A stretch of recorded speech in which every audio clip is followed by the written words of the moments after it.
Welcome to social post TV channel. నేను మీ అల్లం Nagaraj advocate. మనం లీగల్ టాపిక్ మాట్లాడుకోబోయే అంశం ఏంటంటే, ఒక చనిపోయిన వ్యక్తి వీలునామా రాయకపోతే ఆయనకు సంబంధించిన ఆస్తి ఎవరికి చెందుతుంది అనే అంశం గురించి మనం మాట్లాడుకుంటున్నాం.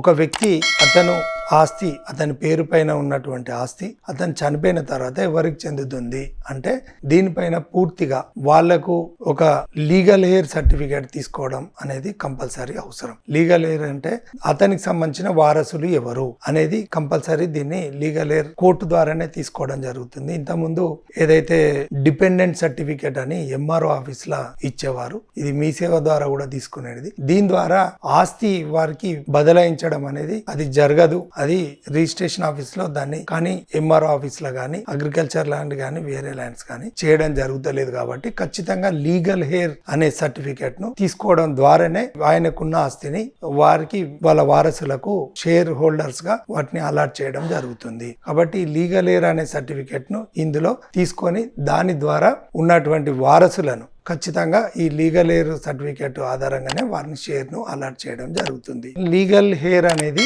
కోర్టు ద్వారా తీసుకోవాల్సిన అవసరం ఉంటుంది. కోర్టులో లీగల్ హెయిర్ పిటిషన్ ఫైల్ చేస్తే తర్వాత కోర్టు వారు దాని మీద ఎస్ఆర్ నంబర్ దాని నంబర్ అయిన తర్వాత పేపర్ పబ్లికేషన్ ఇవ్వడం జరుగుతుంది. ఫలానా వ్యక్తికి ఇంకెవరైనా వారసులు ఉన్నారా? ఈ లీగల్ హెయిర్ అనేది అగైనిస్ట్ గవర్నమెంట్ వేస్తాం మనం. అక్కడ మనకు ఉన్నటువంటి జీపీ ఎవరైతే ఉంటారో గవర్నమెంట్ ప్లీడర్, ఆయన కూడా కౌంటర్ ఫైల్ చేస్తాడు. దానికి సంబంధించిన వెరిఫికేషన్ జరుగుతుంది. అక్కడికి సంబంధించిన మున్సిపాలిటీ నుండి కానీ రెవెన్యూ సిబ్బంది కానీ వాళ్ళు వెళ్ళి అక్కడ ఫీల్డ్ వెరిఫికేషన్ చేసి ఆ ఫీల్డ్ వెరిఫికేషన్ రిపోర్ట్ సబ్మిట్ చేసిన తర్వాత వీళ్ళే వారసులని నిర్ధారించుకున్న తర్వాతనే ఆ లీగల్ హెయిర్ సర్టిఫికేట్ ను ఇష్యూ చేయడం జరుగుతుంది. ఆ లీగల్ హెయిర్ సర్టిఫికేట్ ద్వారానే అతను చనిపోయిన వ్యక్తి ఆస్తిని వీరికి చెందేటట్టుగా వెసులుబాటు ఉంటుందని, అదాన్ని లీగల్ హెయిర్ ఆధారంగానే అతని పార్టిషన్ ఎవరెవరికి ఎంతెంత వాటా అనేది ఈక్వల్ షేర్ గా కూడానే వస్తుంది. కాబట్టి ఈ లీగల్ హెయిర్ అనేది ఈ చనిపోయిన వ్యక్తి వీలునామా రాయకపోతే లీగల్ హెయిర్ ద్వారానే అతనికి సంబంధించిన ఆస్తి